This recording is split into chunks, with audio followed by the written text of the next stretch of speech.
Okay. So, good evening, everybody. And I deem it a great pleasure to be part of the webinar series organized by S.A.P.A Gurugram and Hatvet PHARMA. And as Dr. Rajneet said, this is the fourth part of my 5 series webinar. And today I'll be talking about management of pre, peri, and postpartum complications in dogs. I strongly believed in evidence-based learning. So that means, so every time I try to discuss a topic as much as possible, I try to present cases. I like to challenge you with cases so that it makes learning much more fun and easy, okay? And for those who have already attended my previous 3 seminars, I would have presented cases that deal with topics such as breeding and ovulation timing, pregnancy management, prediction of parturition, need for a post-12 radiography, medical termination of pregnancy, management of clinical pseudopregnancy and pseudopregnancy following OHE. So I've kind of covered a couple of pre and postpartum complications in my previous 3 sessions also, okay? So now in this session, today's session, I'm going to present you 10 different cases, okay? I mean 9 cases. Of course, the 10th is going to be a challenge for you, or it's more of a take-home message or a thought for you. So logically, I'll be presenting 9 cases to you, covering 4 different important topics, okay? So the first topic will be on vaginal discharges and their differentials, where I'll be taking you through case 1 to 6, and I will be discussing about split heat, pyometra, retained fetus, placenta, metritis, SIPS, and ovarian remnant syndrome. I would also be discussing about dystocia and its management, medical management with case number 7, galactostasis with case number 8, and induction of estrus with case number 9. Though induction is not a part of this, pre, peri, and postpartum complications. Now, in all my previous sessions, I've had somebody asking me questions on how to induce estrus. And probably since this is my 4th and the second last session where I would be talking about reproductive disorders, I just thought I could fit this here in today's presentation, okay? And since there will be a lot of overlapping with the cases, it sometimes gets a little bit confusing when I'm moving from one case to the next. So I kind of introduce one symbol here or one kind of a logo here at the end of each case. So whenever you see this logo, it indicates that my case is over. This case, the current case is over, and I'm moving on to the next case. Okay. So let's, without much ado, let's move on to the first part of my presentation, which is going to be on vaginal discharges and their differentials. Okay. Now, this is something which I always present anywhere I go because I think this is very important for any practicing veterinarian. So, for example, a simple case of a vaginal bleeding, a veterinarian needs to know what are the differentials and what tool, diagnostic appropriate tool that he has to choose to confirm his diagnosis, okay? Just the choice of a wrong tool is actually going to result in failure of this particular case. So that's why I say this is very important for any practicing veterinarian. So we'll go on to case number 1. So you have a 3-year-old Labrador bitch, Ginger. She was mated 48 days back, and she's brought you with a history of occasional vomiting and a bloody vaginal discharge. Okay, so remember, this is part of my presentation is going to be vaginal discharges and their differential. So I want to focus on the color of the discharge, okay, the nature of the color of the discharge. So here, there are 2 things you remember. She was mated 48 days back, and now she's brought you with a history of a bloody vaginal discharge. So what are your differentials for a dog with a bloody vaginal discharge post-mating, okay? So logically, anybody who thinks, the first thing they'll think is, oh, you mated your dog 48 days back, now she has bleeding, so most probably it should be a case of abortion. Okay, so good. Abortion is a part of your differentials, okay? Now, apart from abortion, there's also something which is very important, vaginitis, okay? Inflammation of the vagina.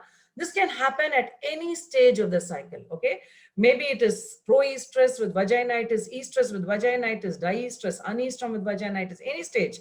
Okay, it could also be pregnancy with vaginitis. So vaginitis is a condition which can be seen at any stage of the cycle, and it's also associated with a bloody vaginal discharge, or it can also be having a purulent vaginal discharge.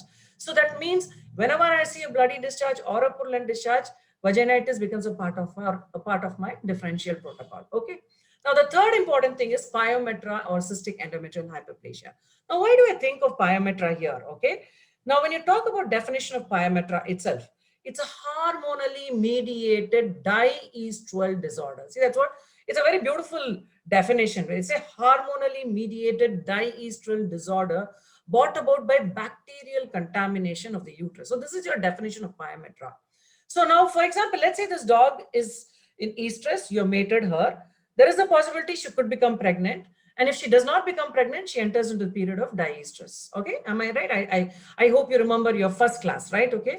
And I told you there is no pregnancy recognition system. So whether the dog is pregnant, non-pregnant, the corpus luteum is going to remain functional in all the dogs, right? And there is going to be a progesterone produced in both pregnant and non-pregnant dogs. Okay. So now what basically happens in pyometra is that when a dog is in estrus, the cervix is relaxed. So the organisms that are present in the vagina are going to enter into the uterus through the dilated cervix, okay? Now, when the dog moves from estrus to diestrus, which is the next phase, which is the progesterone-dominated phase, what happens is the cervix closes. And the progesterone, what are the basic functions of progesterone? Hypertrophy of all the endometrial glands. It increases uterine secretions, prevents contractions of the uterus. So that means this atmosphere becomes very conducive to for the organisms to multiply. And once they reach a pathogenic level, they end up resulting in pyometra. So that's why we say it's a hormonally mediated diestral disorder. So any dog which is presented in diestrus, if it's sick or something, you always try to include pyometra as a part of your differential protocol. Okay. Now, next we move on to another thing, which is cystitis. Then the next thing is cystic calculi. Okay, the other possibility is trauma. Okay, when you talk about trauma, I don't mean that somebody is going to do something to the vagina. That should be a direct injury to the vagina, but that could always be a possibility. Okay, there could always be a possibility of some trauma that could result in a vaginal bleeding. Okay, so that's also, I include that also a part of my differentials. So what about TVT or neoplasms of the reproductive as well as the urinary tract? Okay, you have fibroids, you have transitional cell carcinoma of the bladder. Now all these will lead to vaginal bleeding. Okay. Now, apart from all this, there's one very important differentials which you actually should have thought about in the first itself. But I wantedly did not bring it into first. I brought it somewhere into towards the later part of my presentation. That is going to be on split heat. Okay. So this should be actually the first thing is when you have a bloody vaginal discharge post mating, the first thing that should come into your mind is split heat. So what exactly happens in a split heat? Okay. Now, in a split heat, what happens? The dog will have a proestrus. She may enter into estrus. The follicles that are developing, they will not undergo ovulation. They simply undergo atresia. So no ovulation happens during the first part of the split heat. Okay. Now 4 to 8 weeks later, once again, this dog will enter into a proestrus and estrus. And this time there is going to be an ovulation. So that means one heat has been split into two halves. And the second half of the split heat is always an ovulatory estrus. Okay. So this is very common. So split heats are very common with onset of puberty. They're very common. Okay, some as the dog becomes older, but some dogs may have a split heat with every cycle. So sometimes you may have clients coming to you saying, "Ma'am, she came into heat some 1 month back. Again, she's having a bloody discharge. Again, they would say maybe 2 or 3 months she again comes into heat." So you need to think about split heat at this situation. Okay. I don't really, know whether you can understand the gravity of your diagnosis here, because for any case that you're mated and you have a bleeding, suppose you just dismiss this case as, okay, it's a case of abortion, and you just put it on a course of antibiotic and send the case off. Probably this could have been a case of a split heat where you could have missed her cycle. If you're diagnosed this case as split heat, and if you are going to breed her now, there is a possibility that this dog is going to conceive. Okay, because I told you the second half of split heat is always an ovulatory estrus. So this split heat diagnosis also becomes an integral part of your differentials. Okay, and you need to also think about coagulopathies. Okay, for example, let's say E. canis infection, you have low platelet count. So all these will also lead to vaginal bleeding. Okay, and last but not the least, this is going to be, you also need to differentially rule out pregnancy, because a dog could also be pregnant, but she could have vaginitis, she could have cystitis, maybe she has cystic calculi, she has a TVT, she has some neoplasms. So all coagulopathy. So a dog with pregnancy can also have these associated conditions that could be resulting in vaginal bleeding. So pregnancy also becomes an integral part of your differentials. Okay. Now I have 10 different differentials for just simple vaginal bleeding. Now this is too much for me to handle. So I need to narrow down my differentials to a workable number. So how to narrow down my differentials? Okay. So what would I do to narrow down my differentials? So the first thing I would start with is history. Okay. So you can ask n number of questions. There are only two questions that are going to help you to narrow down your differentials. The first one is, when do you see this discharge? Okay. So sometimes your client will say, ma'am, I see this discharge only at the time of urination. Then the most important thing is you're going to narrow down your differential to either cystitis or cystic calculi. I'm not going to rule out other conditions. But again, my diagnosis kind of focuses on to cystitis or cystic calculi. Okay. Now, what is it? But suppose he says, no, ma'am, I see the discharge all the time, wherever the dog walks up or she gets up, she sits down, you have a lot amount of bleeding. Then I don't rule out cystitis or cystic calculi. But again, I would now focus on all other things also. Okay. Now, the second important question I would ask is, what is the nature of the discharge? Okay. So I would ask them, is it clotted blood? Do you see clotted blood? Or do you see spotting in the form of like small drops everywhere the dog moves? You find it in the form of drops, and I don't see it clotting. It's a serosanguinous discharge. Then if it's not clotted blood, then the first thing it should come into my mind is the dog should be in heat, okay? Because estrous blood will never clot. Now this is because of diapedesis of RBCs into the uterine lumen. And that's why the estrous blood will never clot at all. So that's a very important clue for you to immediately narrow down your differentials, okay? To either it could be a case of split heat.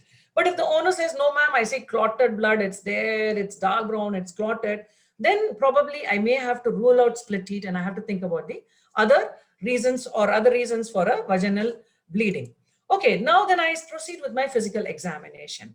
So when I start with my physical examination, I do a general examination first, then I do the mammary gland examination, and then I go to the genital area, which is the last. Okay, so that means always go to the problem area the last, right? Okay, so in a genital examination, what would I look for?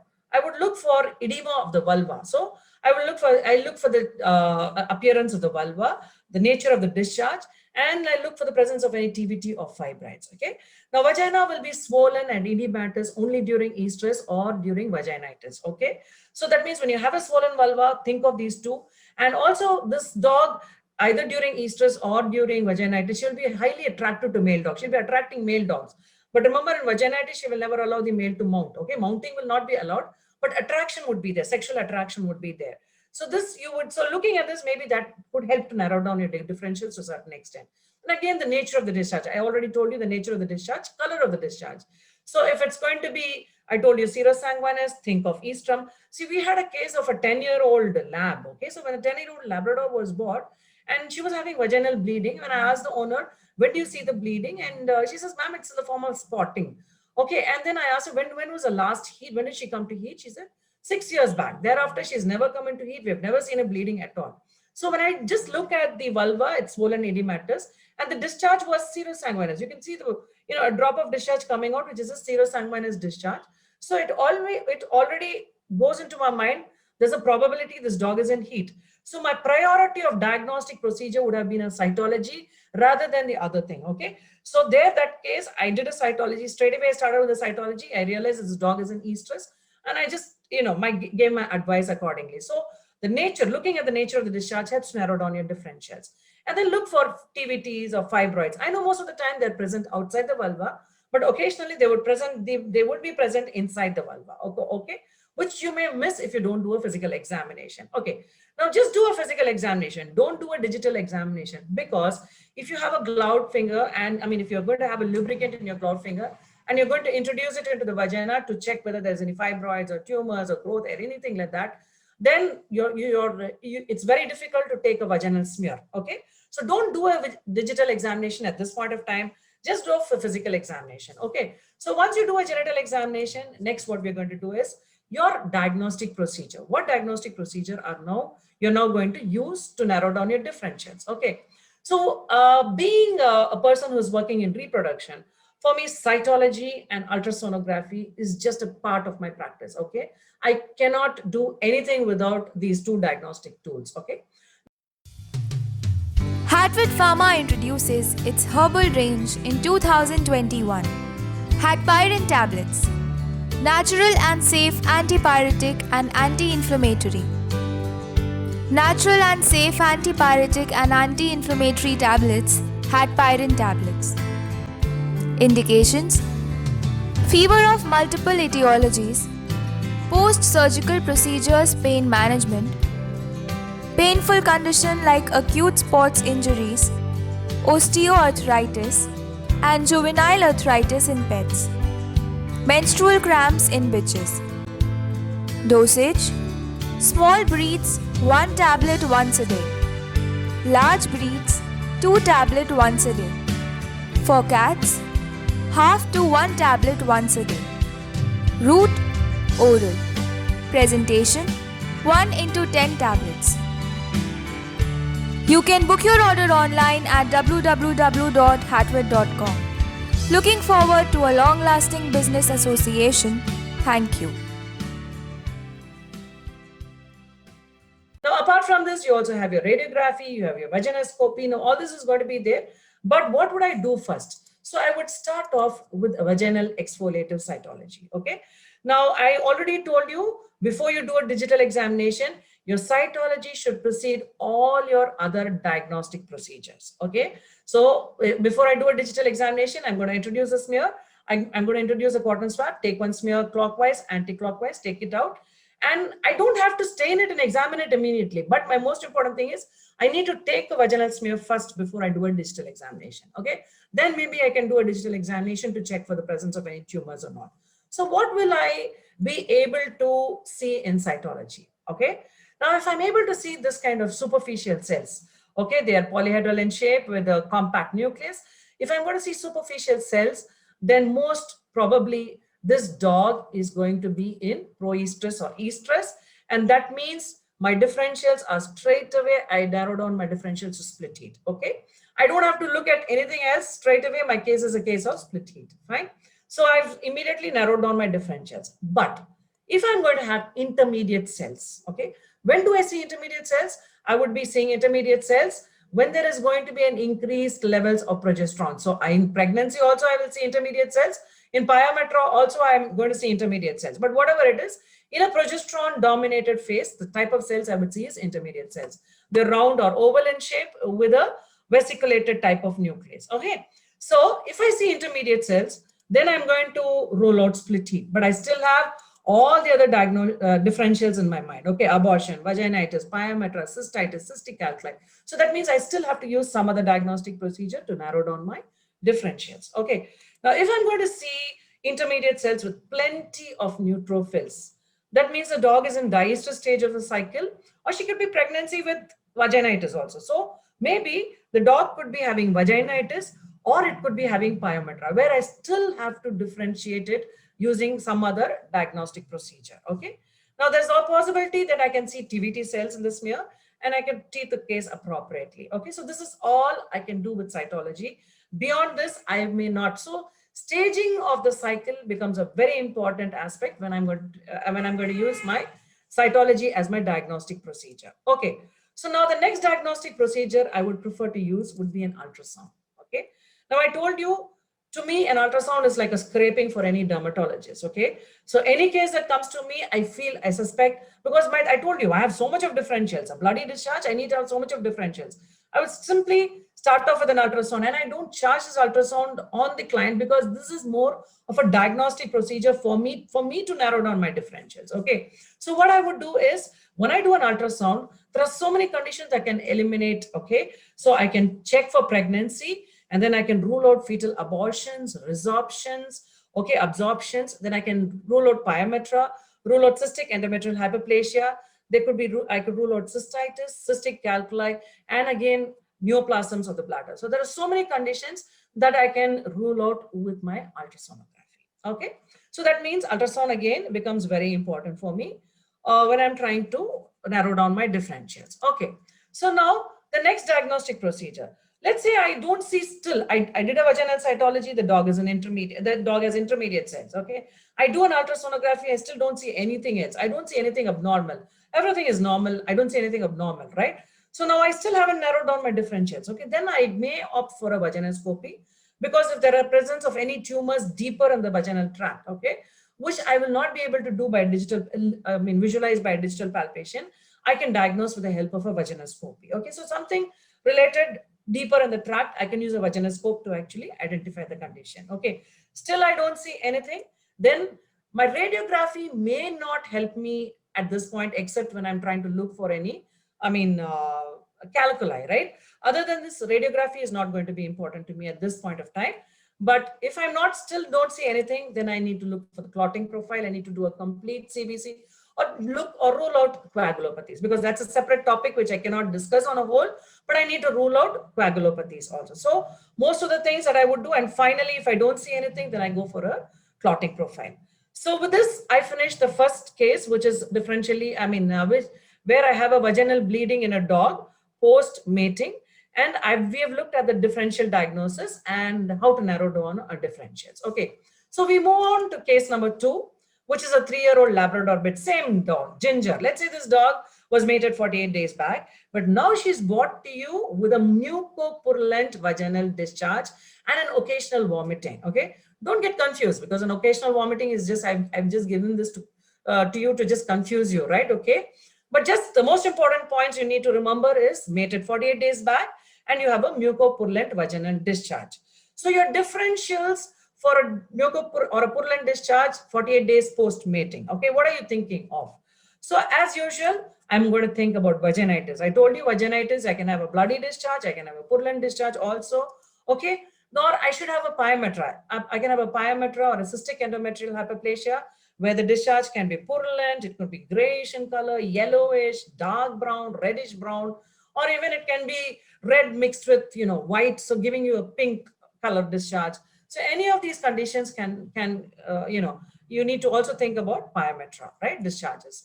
And you also, cystitis also is an important part of our differentials. And again, the most important thing is pregnancy associated with vaginitis or cystitis. Sometimes in normal pregnancy also you may have an occasional mucoid discharge. So always ask the owner, is it a mucoid kind of jelly-like discharge? Because they always come to you, because the owner does not know. He comes to you saying that there's a purulent discharge. So immediately don't start kind of thinking about so many other conditions. Most important, because an occasional mucoid discharge during pregnancy is also perfectly normal. So check for that, okay? So now I've already talked to you about, the differentials and the diagnostic procedures. So once again, this is just a rapid movement of, I may do a diagnostic procedure, so including vaginal cytology, ultrasonography, or radiography. I have these 3 things which I would use at this time, okay? But I would prefer, which diagnostic procedure would I prefer? I would prefer to go for an ultrasound. So I told you, you need to take a smear, keep it, okay? Just keep it in the aside. And then now I need to go for it. I would start off with an ultrasound, okay? Because when I do an ultrasound, I would be able to eliminate pyometra, cystitis, and pregnancy, okay? If I don't see any of this, then maybe I may look at stain my smear, look at it and rule out and confirm the case as a vaginitis case. So most important here, my ultrasound is there, okay? So if I don't do an ultrasound, straight away if I'd gone for a cytology alone, right? Then if I have intermediate cells with neutrophils, then it's going to be vaginitis or pyometra, where now I have to depend on the ultrasound to diagnose a pyometra, right? So straight away, it's better, easier in this situation to go for an ultrasound. And if I don't see anything in the ultrasound, then come back to your vaginal cytology and confirm either it's a case of vaginitis. Okay. So what if I don't have an ultrasound with me? Okay. See, everybody cannot have an ultrasound, but what if I don't have an ultrasound? Okay. And I take a radiography instead of an ultrasound. I take a radiography. Let's say I do a radiograph for this particular case. Okay. I'm able to see uterine distension. I'm able to see uterine distension, but there's no fetal skeletons at all. The dog was mated 48 days back. Now it has a purulent discharge. Now, when I'm doing a radiography, I'm able to see uterine distension with no fetal skeletons. Now, will you declare this animal as non-pregnant but having pyometra? Now, this is a major mistake you would commit if you assume this dog to be not pregnant and to have pyometra. Because remember again, when I talk to you about pregnancy and prediction of parturition, I told you it's very important, because what happens is the fetal mineralization happens at 45 days, but 45 days from the day of LH search. It's not from the date of your mating. For example, if you had done a radiography earlier than the fetal mineralization has happened, then you would miss it, okay? So you would wrongly declare this case to be a pyometra case, and most often treatment for pyometra involves ovariohysterectomy. So imagine if you're doing an ovariohysterectomy, or if you're giving prostaglandins for medical therapy, then you're going to cut a very sorry figure in front of your client, okay? So most importantly, please remember, sometimes mineralization can happen even late at 50, 52 days also. So in such a situation, again, that's why I said An ultrasonography, having an ultrasonography to diagnose the pregnancy or to rule out pyometra, all this is much easier with an ultrasound than with a radiography. You can still make mistakes with a radiography. Okay, so now let's see what I see in an ultrasound. So in this particular case, let's assume that I do an ultrasound and I'm able to see anechoic circulations, okay, with hyperechoic contents, which is confirmative of a pyometra case. Okay, you see a picture on the left, you see a picture on the right.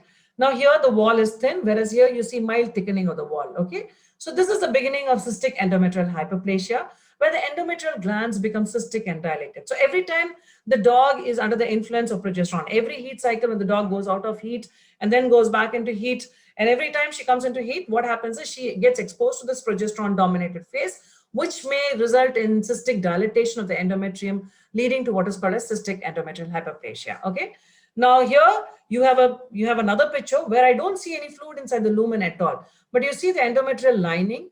This lining is thickened and you see this cyst here. Okay, so this is here, this is the lumen of the cyst containing fluid. So this is a gross picture of the same thing. You see it here, and when I cut it open, you see a lot of cysts that are present here. Okay, so all these cysts with fluid give you a feeling like this. So this is another case, a classical case of an advanced cystic endometrial hyperplasia. Okay, so such cases of cystic endometrial hyperplasia have to undergo ovariohysterectomy only. Okay, there is no medical treatment for them. So only the first two stages, the initial or the mild stages of CEH may respond to your therapy. Otherwise, it is your line of treatment for these cases is only going to be ovariohysterectomy. Okay, so now that you've diagnosed a case of pyometra, your line of treatment should be ovariohysterectomy in most of the cases. Okay, always try to convince the owner to go for an ovariohysterectomy. Okay, now, but only if the dog is younger. Okay, if the dog is less than 6 years of age and it's a valuable dog, okay, it's fit for breeding, then you think about medical therapy. Otherwise, always your first aim is to convince the owner and talk to him about the benefits of ovariohysterectomy. Okay, now medical therapy, we know that medical therapy involves administration of prostaglandins, right? But always tell the owner, see, when I talk to the owner, I always talk to him about the benefits of ovariohysterectomy. Tell him there is always a possibility that even the next heat, maybe the dog can be getting cured with your medical therapy right now, but there's a possibility for her to develop pyometra at a later stage again. So I'd always try to tell him put forth the benefits of ovariohysterectomy and the disadvantages of your medical therapy. Okay, you have certain fallbacks with medical therapy also. You need to put forth both and make the choice. Okay, allow the owner to choose whether it is an OHE or choose whether it's prostaglandins. Okay, now let's say you have an 8-year-old dog, right?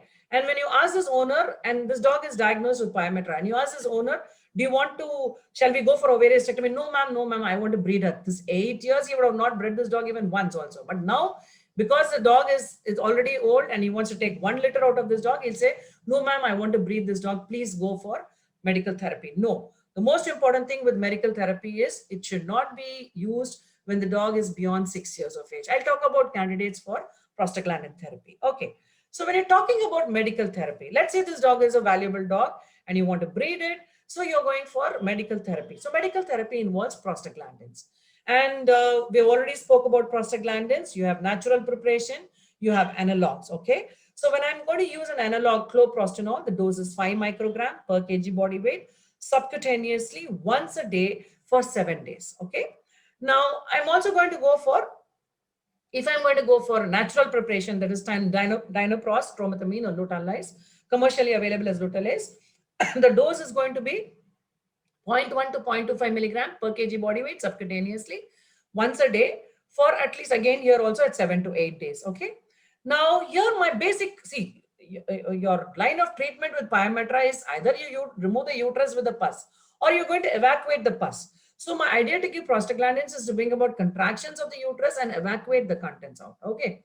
So now prostaglandins are not only going to act on the uterine muscles, they're going to act on all the smooth muscles of the body. So you'll have side effects such as vomition, defecation, urination, salivation, tachycardia, panting, restless, everything is going to be there. So it's quite frightening if you're not aware of this and you don't warn the owner about the side effects with prostaglandins. But remember, none of the side effects are lethal. They're only short-term side effects. You don't have to really worry about the side effects, but you need to understand that this could happen. So to counteract the side effects, I could go for atropine sulfate prior to PG administration. Okay, 15 minutes prior to PG administration. Working the animal for 10 to 15 minutes after your PG also helps to reduce the intensity of the side effects.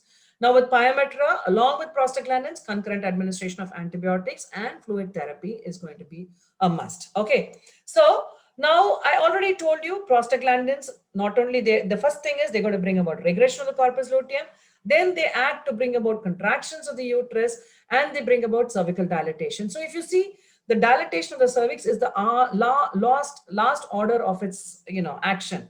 So that is why prostaglandins, there are certain contraindications for prostaglandin therapy. The dog, I mean, you're not supposed to use prostaglandins beyond 6 years of age. Okay, the dog should be free from cardiac and respiratory disease. Then the dog should not have a closed pyometra, because if I'm going to give prostaglandins in a closed pyometra, there's every possibility of contraction and rupture of the uterus. Okay, and again, prostaglandins should not be administered in severely ill dog, because the clinical response to prostaglandins can be observed only after 48 hours. So by the time, there's every possibility the dog could collapse. So again, these are the contraindications for prostaglandin therapy. If you follow this, then absolutely no issues for you. You can just proceed with your prostaglandins. Now, believe me, we have tried it in so many cases. Okay, most of them respond to your first schedule. Now, in some dogs, the first course of therapy may not be enough. You may have to follow a second course, the same dose, everything the same dose, again for a period of 7 days. Okay, again you may have to treat it again for a period of 7 days, right? Okay, so that means dogs may require a two course of therapy, some dog may require a 3 course of prostaglandin therapy, but dogs with cystic endometrial hyperplasia will never respond to your prostaglandin. So there again, please remember the candidates for your choice, and please tell the owner that after 2 times or 3 times, there is a possibility your dog may not respond, and you may have to go for an OHE at this point of time. Okay, because otherwise the owner will blame you, saying, doctor, what, you've done so much, you've taken such a long time, you have charged me so much, and now you're saying we need to go back for OHE, which you should have convinced me before. So that's why I said always try to convince them for ovariohysterectomy, and then if not, then go for a medical therapy. Choose your therapy properly, right? Okay, so now I'm going to treat this dog for a period of 7 to 8 days. Okay, and what is happening is that at the time of this 3rd or 4th day itself, I would see a marked improvement in the dog. Okay, there would be cessation of all this systemic involvement. There would be an improvement in the dog condition of the dog. Okay, and she becomes much more active. She starts to eat normally. And by 7th or 8th day, when you're still administering your prostaglandins, there would still be a lot of discharge, because your idea here is to evacuate the contents out. So the discharge is not going to stop completely, right? So at the end of my treatment schedule on day 8, I still would be having a discharge. Maybe I would be seeing in an ultrasound, I'd still see some anechoic circulations would be there, reduced, but I'd still be there, right? Okay. But what is important is I would re-evaluate the dog on the 14th day. Okay. So I'm starting it today. On the 14th day, I'm going to give a treatment for 8 days. Then I'm going to re-evaluate the dog on the 14th day. And on the 14th day, if she does not have any discharge at all, nothing you see in an ultrasound, everything is fine, radiography is fine, everything is fine, then that means your treatment is successful. Okay, so that means the dog has responded to your prostaglandin therapy, right? I already told you, sometimes if I'm still able to see this discharge, they're persistent, then I have to start a second course of treatment. Maybe a 3rd course may be required in some dogs. Okay, now let's say my treatment is successful.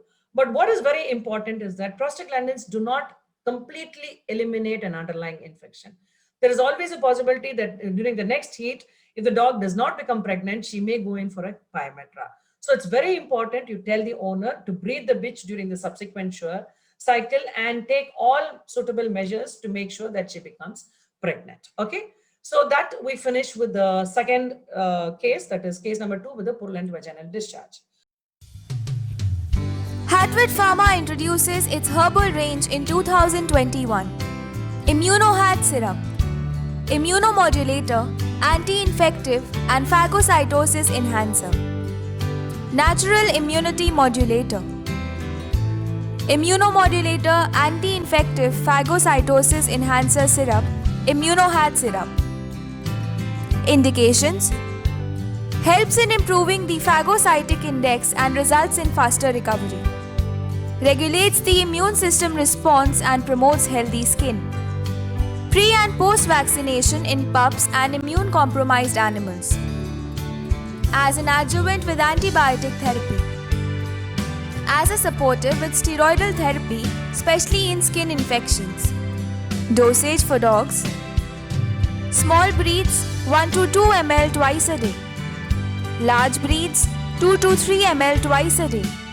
For cats, 1 ml twice a day. Route: oral. Presentation: 100 ml.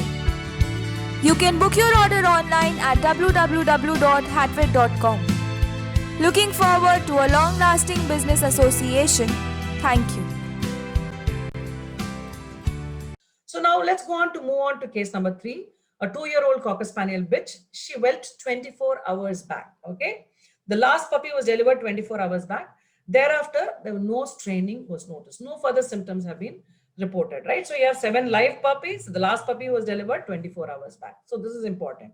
Now, the next thing is on physical examination, I find that the mammary gland is hypertrophied.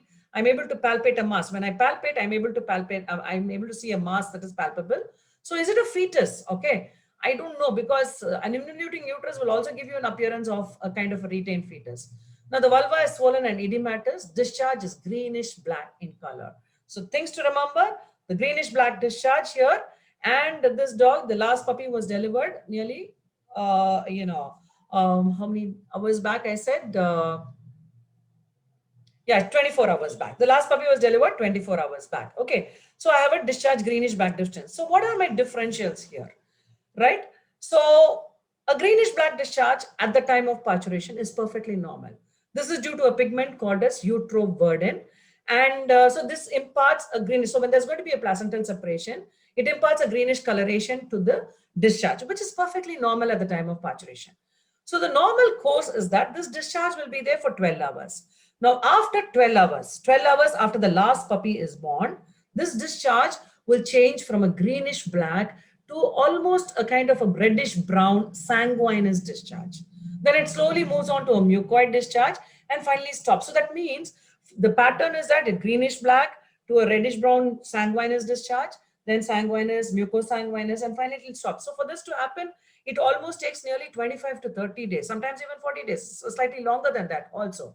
Okay, but here, if the discharge is a greenish black discharge is present even 12 hours after the last puppy is born, then it's a clear indication of either a retained fetus or a retained placenta. There have been so many situations where the dog has delivered 4 days before. Okay, she's perfectly normal, active, healthy, everything is fine. But when you're doing a complete examination and then you look at the discharge and the discharge is greenish black, then we immediately go for a radiography, you find there's a retained fetus there. So the most important thing, that's why I said vaginal discharges, you need to know what to look for in a particular kind of discharge. Okay, so retained fetus or retained placenta.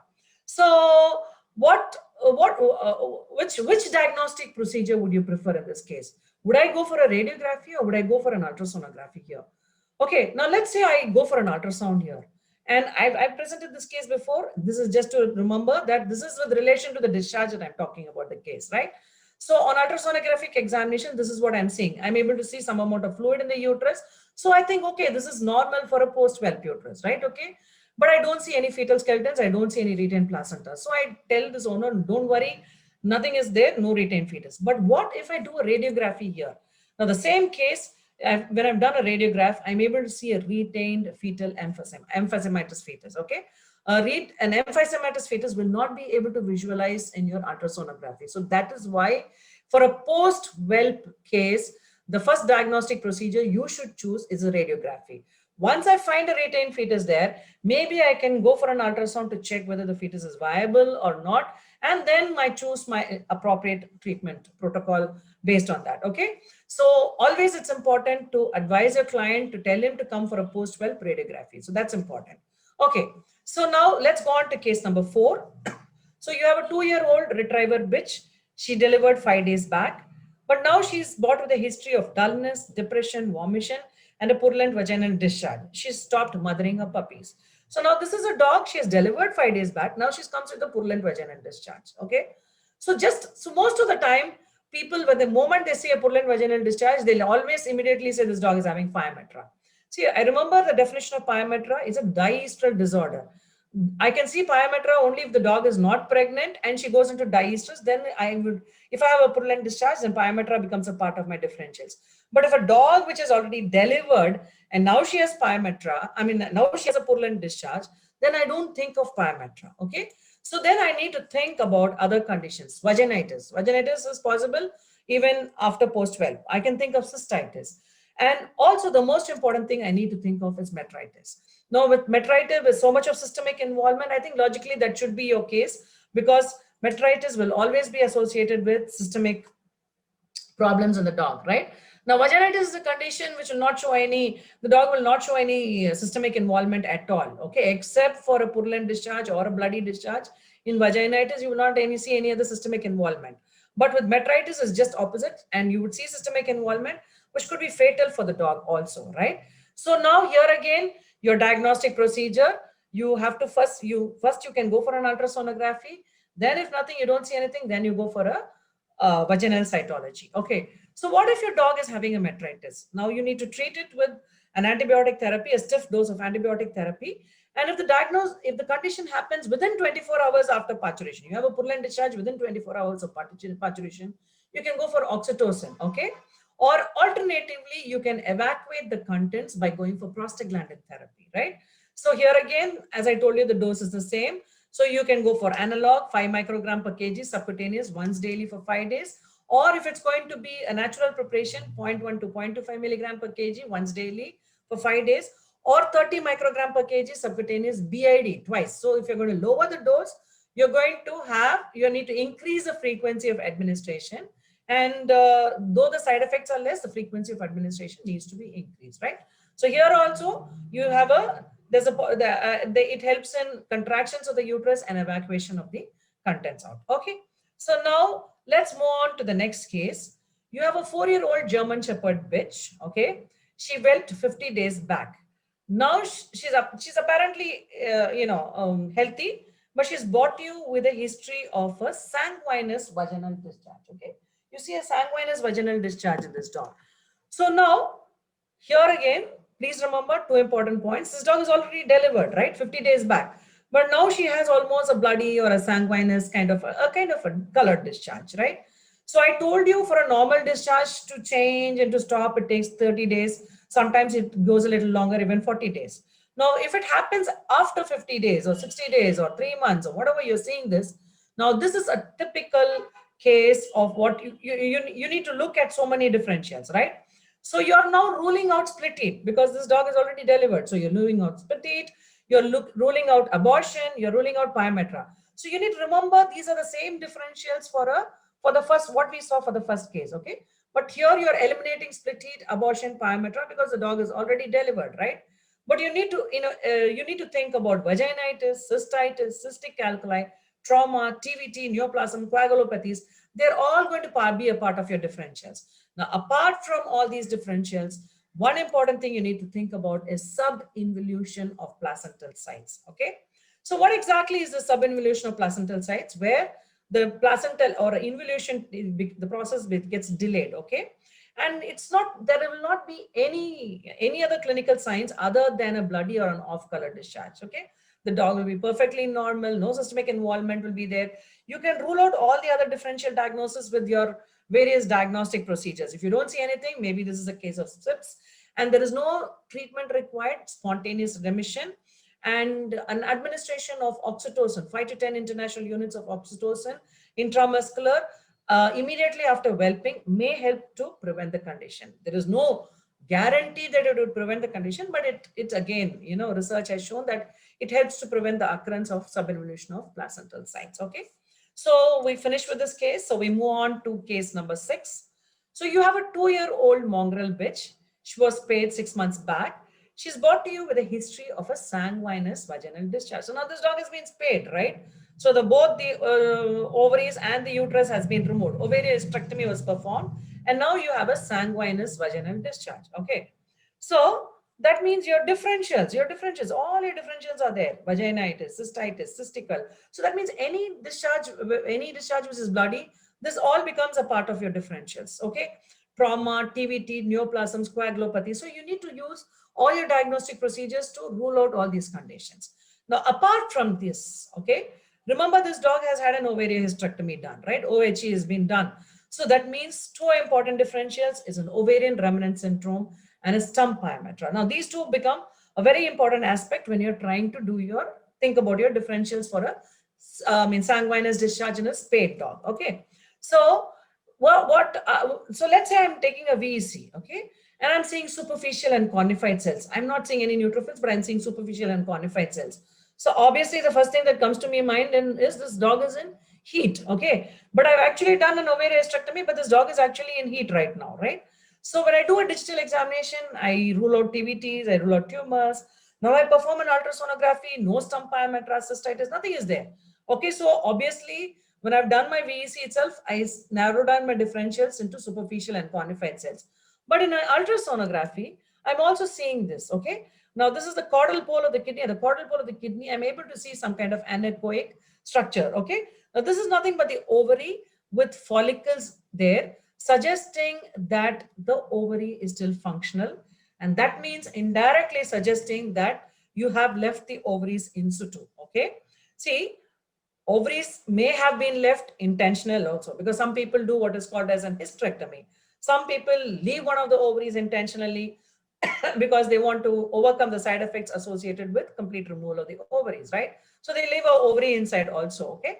But some people, what happens is when you're trying to take the ovaries, if you leaving even a small bit inside, it can get revitalized and it can actually start to become functional, okay? So this was the ultrasound picture. And so what we do is here, what we normally do is in any case of any case of ovarian remnant syndrome, what would you think of is to actually once again do an ovarian, you need to once again open up the dog and remove the remnants, like ovarian remnant, right? But here what happens is, here in this case, I normally tell you that any OHE has to be performed only during the unestrus period. That means 4 months after a heat period.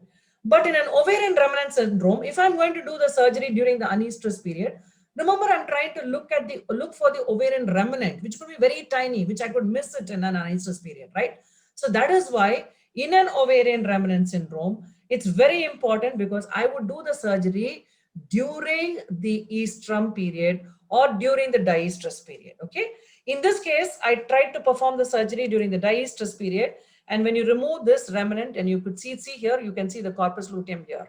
So visualization of the ovary. So the removal of the ovary by an exploratory laparotomy should be done either during estrus or during diestrus, when I'm able to either see the follicles or the corpora lutea. So that means it makes the visualization of the ovaries much easier, okay?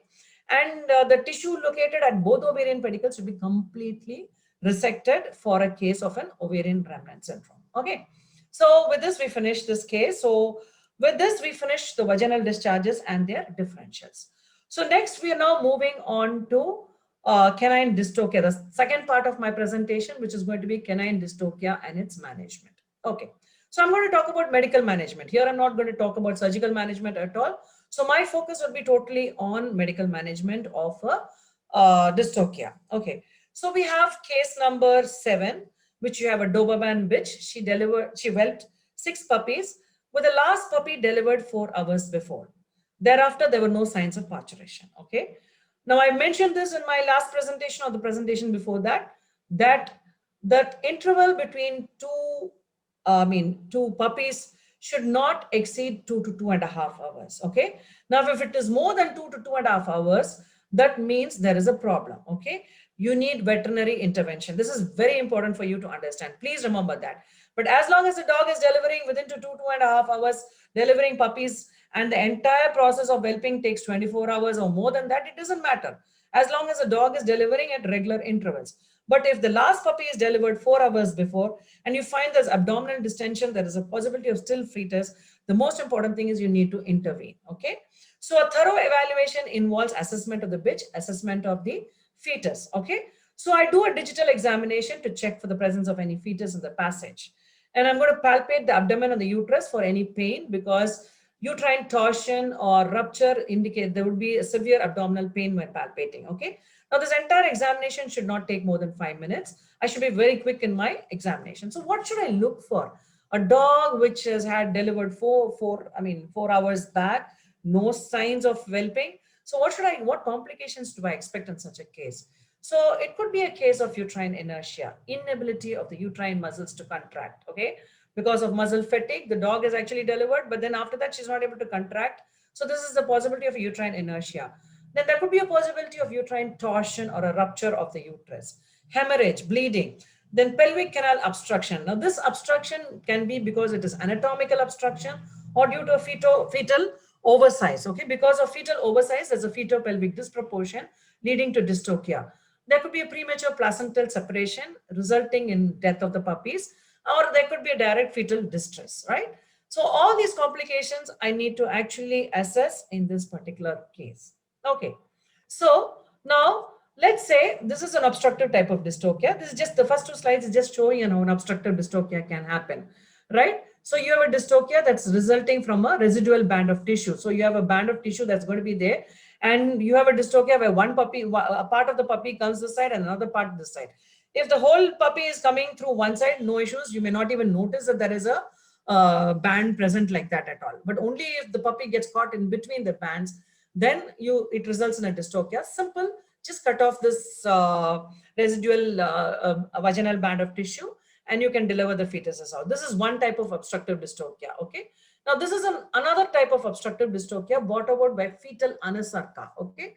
So where there is a edema of the subcutaneous edema of the fetus. So when I did an ultrasound here, you know that almost all the puppies, so such a case that was presented, when I did an ultrasound, I could see the retained fetus here, and I could see the subcutaneous edema here. And also within the fetus also, there was a lot of fluid accumulation. So this was clearly diagnosed as a case of anasarca, went in for a cesarean section, and this is the anasarca's fetus that was removed. Okay, so this is also one type of an obstructive type of dystocia. Now, this is very important for you. See, before I start with oxytocin, see, most people, what they do is the moment they see a case that is presented like this, without exactly thinking or without ruling out an obstructive type of dystocia, they would straight away start with oxytocin. So what if there is an obstruction in the passage, right? And if you're going to go for an oxytocin administration, then what happens? The contractions may result in rupture of the uterus. So it's very important that there should not be any obstruction in the vaginal passage when you're going for oxytocin therapy, right? So this is why you need to rule out an obstructive type of dystocia. Okay. Hatvet PHARMA introduces its herbal range in 2021. Hatpyrin syrup. Natural and safe antipyretic, analgesic and anti-inflammatory. Antipyretic, analgesic and anti-inflammatory syrup, Hatpyrin syrup. Indications: fever of multiple etiologies, post-surgical procedures pain management, painful condition like acute sports injuries, osteoarthritis and juvenile arthritis in pets, menstrual cramps in bitches.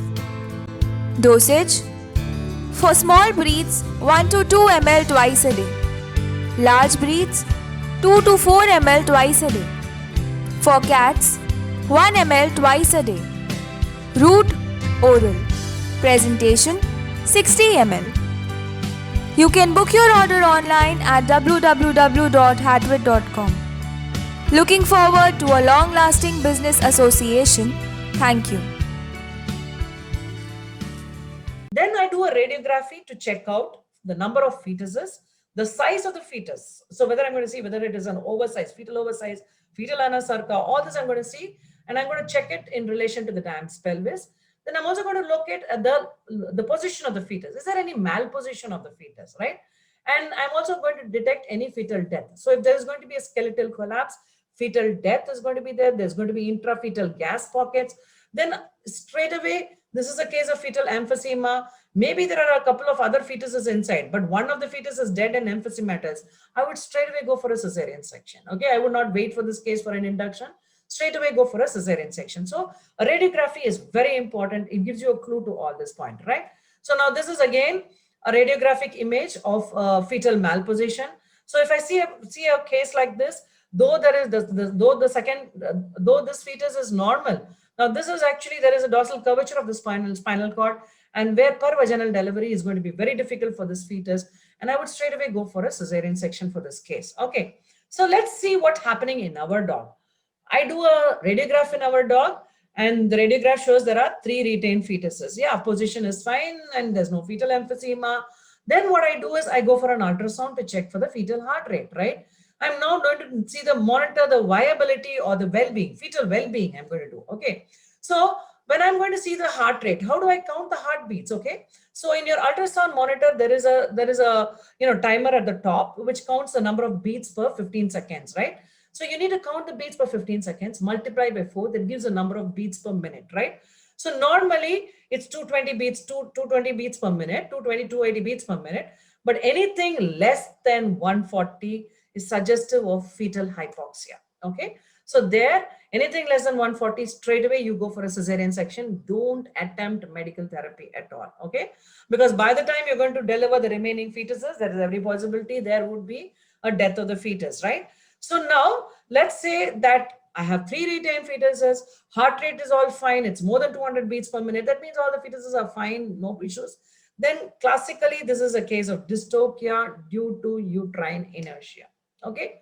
So where the inability of the uterine muscles to contract.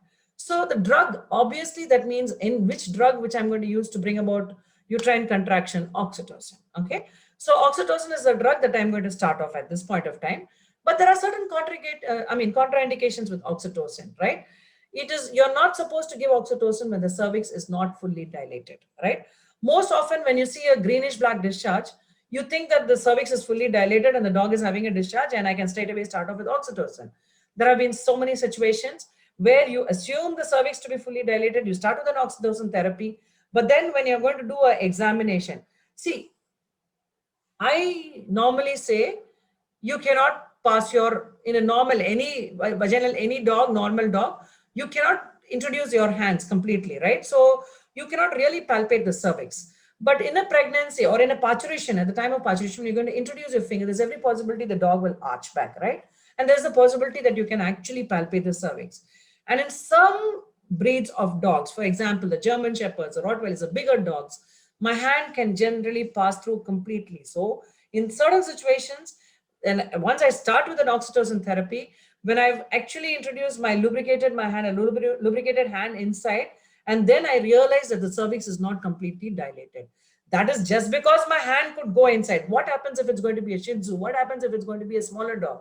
And you can't pass it. You would not know. So there, whenever you're trying to administer an oxytocin, there is always a possibility that you could be making a mistake, but still that fear is always there when you're trying to do it. So most importantly, oxytocin cannot be administered when the cervix is not fully dilated, and it should not be administered when there is going to be an obstructive type of dystocia, whether it's going to be a fetal or an anatomical obstruction. Okay, and I cannot administer it when when the heart rate is going to be depressed, right? When the fetal heart rate is slow.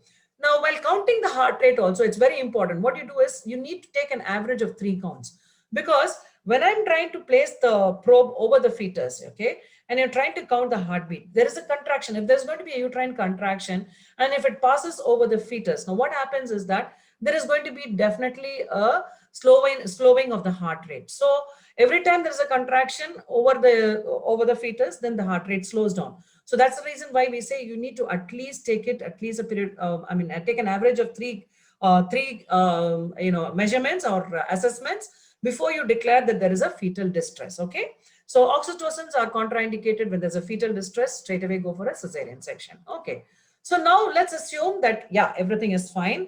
This is a case of uterine inertia where the fetal heart rate is fine, and there is no obstructive type of dystocia. So what do I do with this case? I told you I need to start off with oxytocin, because oxytocin is the one that's going to bring about contractions of the uterus. So my dose of oxytocin, there are different ways people do. They start off with smaller units, go on for higher units. But I prefer, my style of administration would be 1 to 2 units of oxytocin per kg body weight. Maximum I can go only for 20 units. So that means any dog which is 10 kg, I would straight away go for a 20 units of oxytocin. I would administer it intramuscular. Okay, administer it intramuscular. Now I'm looking out for a response or no response, right? What do you mean by response? Response is not contractions. Response is delivery of 1 or more fetuses is called as a response. When I have a delivery of 1 or more fetuses, then subsequently at intervals of 30-40 minutes, I can go for administration of oxytocin and deliver the remaining puppies. No issues at all. At every 30 to 40 minutes, I'm going to give a shot of oxytocin. When bring about contractions, expulsion of the fetus, right?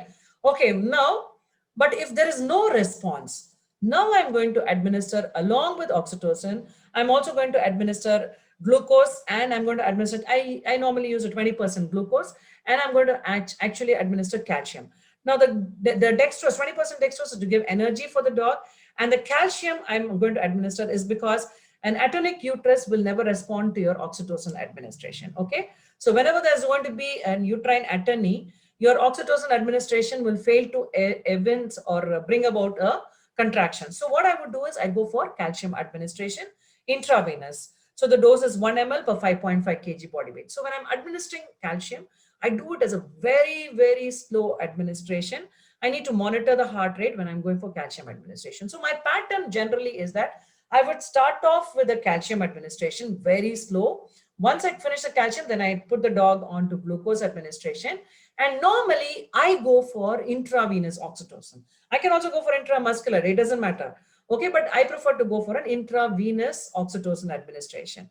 But remember, when I'm going to go for an intravenous administration, your oxytocin administration, rate of administration should be 1 drop of oxytocin in 8 drops of saline. That will only bring about sustained uterine contractions, okay?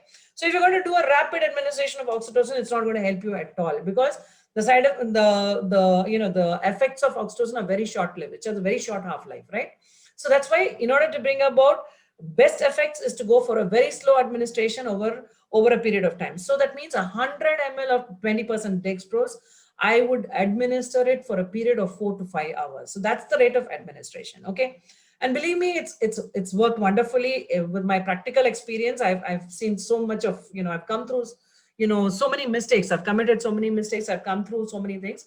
A slow administration over a longer period of time helps better than going for a rapid administration, okay? So here too, what I'm doing, look for a response.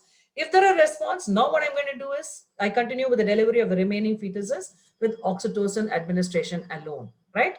If there is no response, now I'm going to administer, once again, repeat oxytocin, dextrose, and calcium administration, okay? Again, I'm looking for response, no response.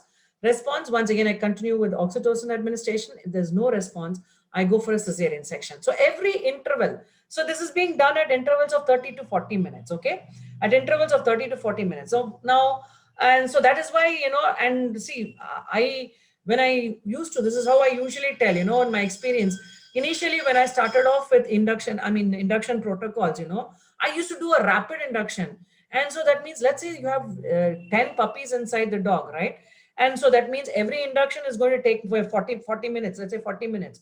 And then I'm going to wait for another 40 minutes. And then again, I'm going to start an induction. So imagine for this 10 puppies, how many inductions would I perform and how long would it take for me to deliver all this fetus, okay? Now, over a period of time, when I realized that the slow induction works wonderfully well, I have reduced now the time taken for fetal expulsion with just one induction protocol itself. So when I distribute or when I prolong this oxytocin, slow administration of oxytocin intravenously for a longer period of time, over a period of 4 hours, I'm able to bring about the same effect which I was doing it for 10 hours, 12 hours, 15 hours, okay? So there again, that's what I said. This is the advantage of going for a slow intravenous oxytocin administration, okay? So now contractions, now along with oxytocin administration, I do a lot of feathering and fanning, okay? So where I'm going to introduce my finger, okay? I'm going to introduce my fingers, and once I introduce my finger in the vagina, I just spread this fingers like this. I spread the vaginal passage like this. Now this is going to be very painful, okay? So by the time you deliver 4th puppy or 5th puppy by your feathering or fanning, your hands will go so limp, it's so painful, but this is excellent because it produces so good contractions, okay? So the most important thing is the contractions are so powerful that when I just introduce and see the dog contracting, immediately I would remove. Put your finger in, contraction, when there's a contraction, again, just remove my fingers in. So some dogs may require 2 fingers, sometimes they may require 3, 4, sometimes I can put my entire hand inside, evince the contraction. Once the contraction starts, I just take it out, okay? So I keep doing this till I am able to get the fetus, okay?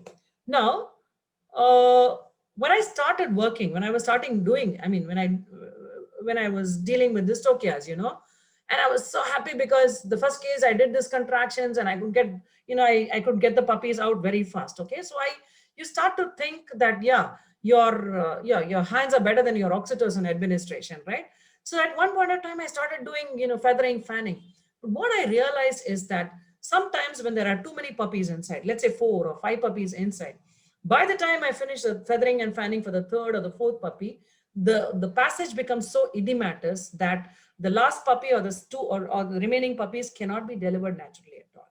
Right? So where you'll end up going for again a CS, which you could have performed it initially itself. So there again, that's what I said, too much of handling is also not good, right? So what I would do is I'd start off with an oxytocin administration, wait for the fetus to come to the passage, okay? To the little bit to the passage. Once I'm able to feel the fetal parts, now I do what is called as feathering, fanning. I will try to bring the fetus rapidly into the passage, right? So now elevating the forequarters of the bitch will also help to move the puppy within your reach, right? And if 2 puppies are going to be present at the same time, you need to elevate the hindquarters. So that's again what you need to think about in a dystocia. Now what happens is once I'm able to get the fetus, feel the fetus, right? Now, most people, especially in a posterior presentation, most people tend to hold on to the legs and pull it, right? So now what happens is every possibility that the legs can actually break, and there is nothing for you to hold on to remove the puppy at all. So this is going to be very bad for you. So what you have to do is wait till you get a hold on either the head of the fetus or the rump of the fetus before you apply traction, okay? So once you get a hold on the fetus or on the rump of the fetus, apply your traction, try to remove the fetus out, okay? Now, if the vulval opening is too narrow, then you can go for an episiotomy and you can remove the fetus out, right? Now, you can also alternatively turn the fetus from side to side so as to ease the shoulders and the rest of the body free, right? And you can also twist the fetus in a diagonal position to create more space for delivery. And whatever it is, this is your best choice of treatment, okay? Now, there are cases where the 4th puppy is born, you deliver manually, or now what you're doing, you've administered oxytocin, you're doing what is called as feathering, fanning, you've now delivered 3 fetus, you've delivered 4th fetus. Now the 5th fetus, nothing is wrong. The dog is pushing and your feathering, fanning is there is no edema of the passage, still the dog is not able to deliver, the puppy is not able to come out. There is no fetal, what do you call that, malposition also. The fetus is also normal in position. Now, for some reason, this is not, you're not able, the dog is not able to push the puppy out, okay? There have been a couple of cases that has happened. And ultimately, when we went in for a cesarean section, you find what is called the uterus is tightly wrapped around the fetus, okay? The fluids are all completely drained out. There are no fluids, fetal fluids at all. Okay, the bag has ruptured. There are no fetal fluids and the uterus is completely wrapped around the fetus. This is called as Bandel's ring, which you read it in Roberts, but you really don't think about it, okay? You don't think this is a case that could happen. So where the uterus is tightly contracted, prolonged cases of uterine inertia, what happens? The uterus get tightly wrapped around the fetus. So any amount of inductions, nothing will work. In fact, now this is becoming more of an obstructive type of dystocia, right? So there again, think of the possibility of a Bandel's ring. And in this case, you need to deal it only with a cesarean section. Okay. So Hatvet PHARMA introduces its herbal range. Hatplat tablets. Powerful tool to induce platelet formation. Carica papaya extract. Tinospora cordifolia extract. Goat milk powder. Wheatgrass extract. Kiwi extract. Pomegranate extract and vitamin E tablets. Hatplat tablets. Indications: lower platelet count, tick-borne viral infections and antioxidant. Dosage for dogs: body weight less than 10 kg, 1 tablet once a day. Body weight more than 10 kg, 1 tablet twice a day. Route: oral. Presentation: 1 into 10 tablets. You can book your order online at www.hatvet.com. Looking forward to a long-lasting business association. Thank you. now in between between your induction protocols, you can actually try to leash the dog and allow the dog to walk, and especially in the coronate, so that she urinates and defecation. Now the process of urination or defecation she'll try to arch her back, and which helps in moving the fetus towards the vaginal passage. Okay. Avoid large quantities of water or food until labor or delivery is completed, right? Okay.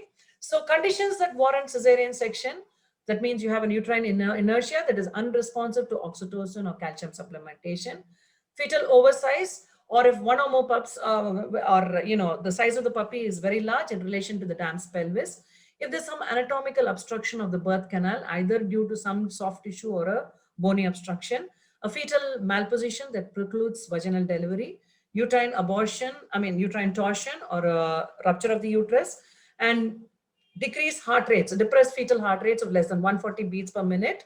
When you examine it in the first itself, you have a very slow heart rate, so straight away go for a cesarean section.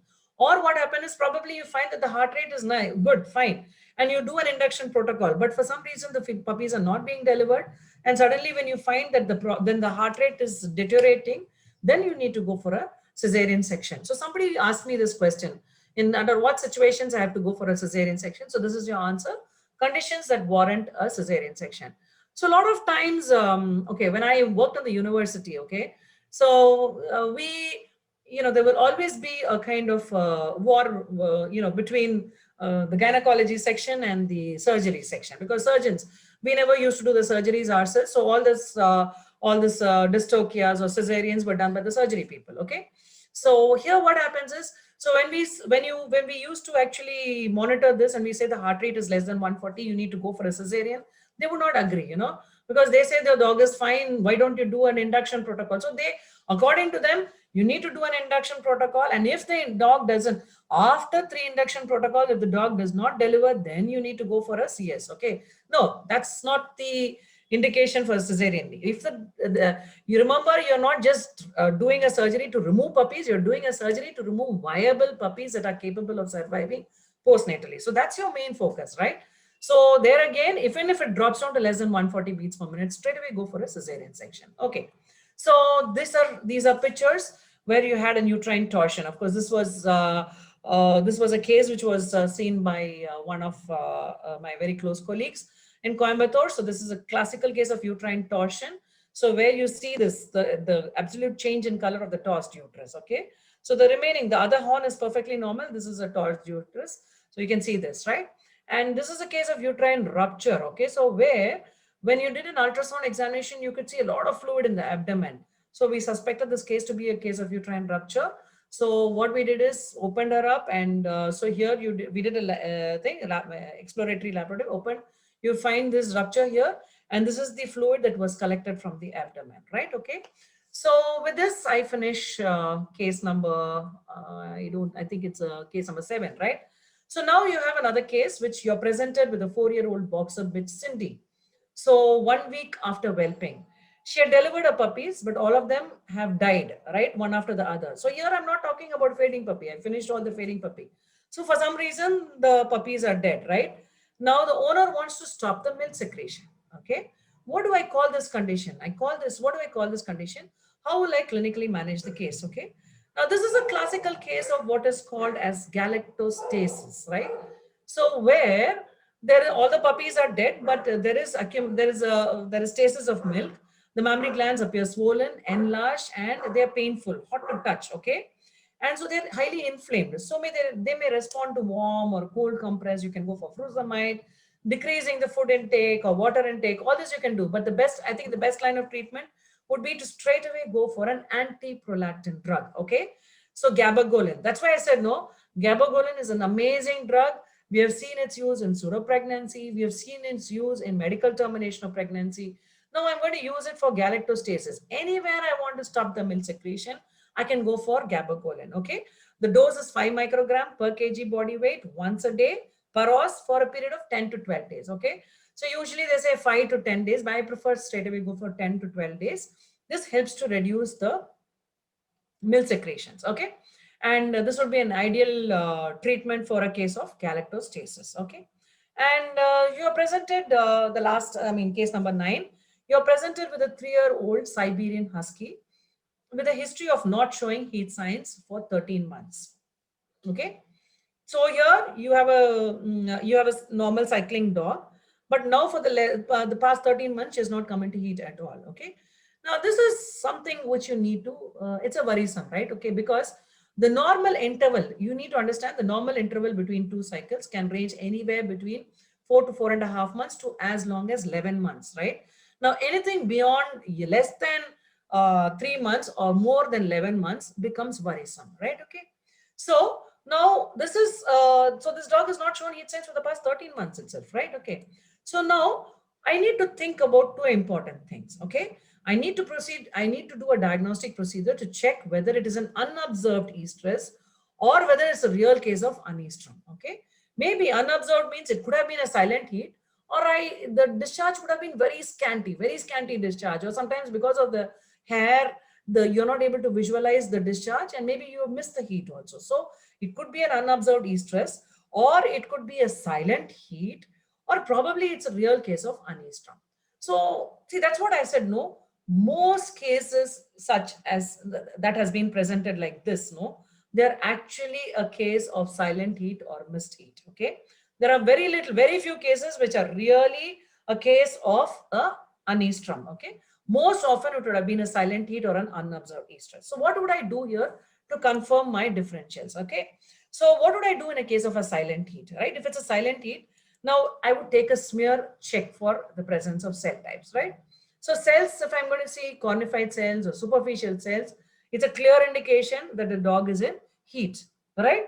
So that means obviously it's a case of silent heat.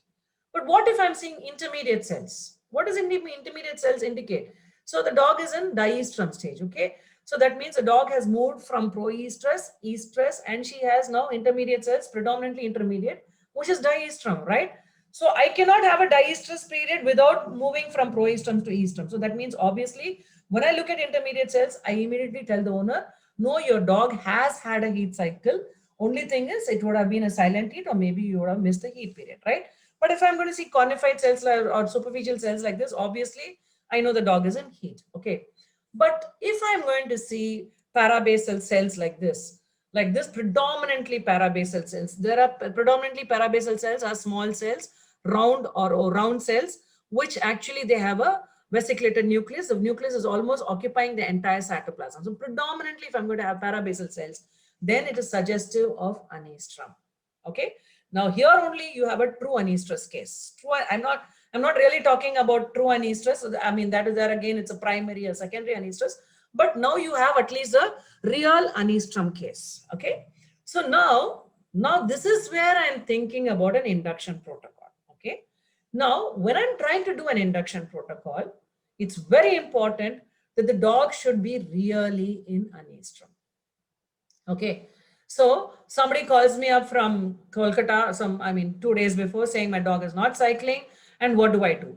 So the only way to check whether the dog is actually a normal cycling animal but in an observed or silent heat, the only thing you can do is you take a smear. Okay. You take a smear, check out the stage of the cycle. And then only if it is really in anistrum only, then only I can go for an induction protocol. Okay. So if it is a case of silent heat, how would I deal with this case? I take the female to the male weekly twice to recognize estrus. Okay. Having a male at your home will be the best way to identify a silent estrus case. Now, once or twice, I would examine the vulva and to check for the presence of any discharge. I would do a weekly assessment of vaginal smears to check whether the dog, to check the stage of the cycle. Okay. Now, if the dog is really in anistrum, I'm saying parabasal cells now. Okay. Now I can go for an induction protocol. And this again involves gabagoline. So wonderful drug, gabagoline at the rate of 5 microgram per kg body weight, SID once a day per os for a minimum of 4 to a maximum of nearly 40 days. See, I don't know how long it's going to take for my induction protocol to work. Okay. So it all depends upon the stage of anistrum the dog is. Okay. If it is an early part of anistrum, it's going to take a longer time for the dog to come into heat. If it's the later part of anestrus, it's going to take a shorter time for the dog to come into heat. So a dog may come into heat within 4 days, or the dog will take at least 40 days for her to come into heat. Okay. So when you're giving a prescription for the doctor, for your client, don't give a prescription for 40 days. Okay. Give a prescription for gabagoline for 10 days. tell him that if it doesn't show any heat signs, keep continuing till she comes into heat, okay? And continue the drug for the next 3 days after the induction of estrus also, okay? And it's very important that you monitor. So you monitor the dog closely with your cytology, with progesterone assays, and then breed the dog for her, to take care of her consumption, okay? So here also, please remember, your induction protocol with gabagolin is going to work only if the dog is really in an estrum. So staging the cycle with your vaginal exfoliative cytology is very, very important in handling this case, okay? So I'm going to finally finish off with a 10th case, which I'm not going to discuss this case. This is food for your thought. This is related to the case which I presented to you when I was talking to you about management of pseudopregnancy, okay? So this is, again, as I told you, it's a food for your thought. I'm not going to give this presentation. Think, okay? So you're presented with a 3-year-old pug in estrus with mammary gland hypertrophy and milk secretions, okay? And this dog was put on gabagolin for so many days, 10 to 12 days. There was no response to treatment. Response means there would be a stop in milk secretion, but the moment I withdraw the gabagolin, once again, the whole process starts again, okay? So now this is kind of, tough. Because what do I think of in this case? My questions are, is this a case of clinical pseudopregnancy? Is it a clinical pseudopregnancy? Okay. Now, you remember clinical pseudopregnancy. When will I see the pseudopregnancy? I will see pseudopregnancy only at the end of the diestress period. But this dog is actually in estrum, right? So how will she have clinical pseudopregnancy right now? So it's not possible. That's why I'm saying logically, that's why you end. So it's very important you kind of do a logical analysis as far as OG cases are concerned, right? So the dog is in estrum, but I cannot have pseudopregnancy in estrus period, okay? So now I need to first think of the next thing. I think maybe is it really in estrus, or do I have to further? So what I should do is I need to go for other diagnostic procedures now to confirm whether the dog is really in estrum, okay?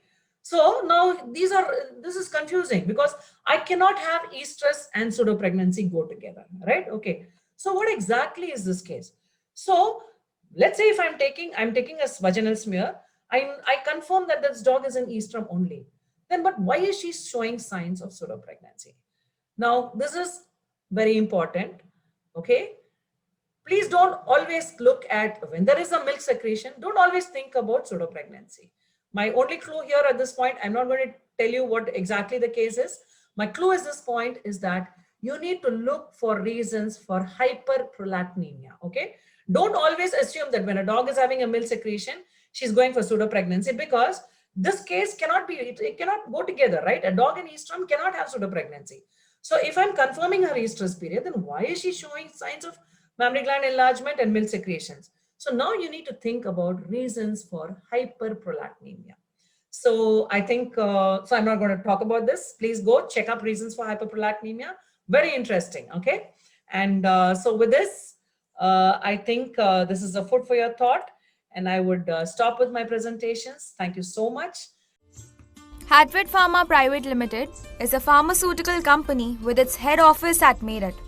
It was founded on 29 January 2019 with a vision to provide affordable and quality veterinary medicine to our pet parents. Hatvet Pharma is doing marketing of veterinary pharmaceuticals throughout India. In a small span of 1 year, we have launched 51 products in the veterinary pharma industry to serve our clients. In future 1 year, we are planning to have a product basket of more than 100 products. Hatvet is different from other veterinary pharma companies as we don't have distribution channel.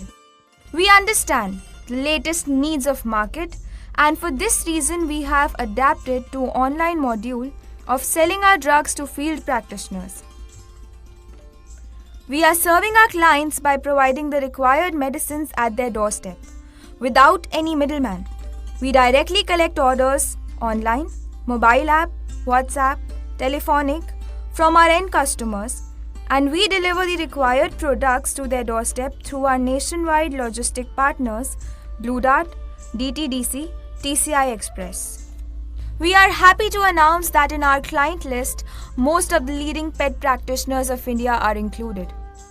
To assure the unbreakable faith of our clients in our company products, we look after the quality of products, starting from selecting the raw material for our final products, aseptic precautions during manufacturing, and proper storage of finished products till supply to the end customers to ensure quality of products.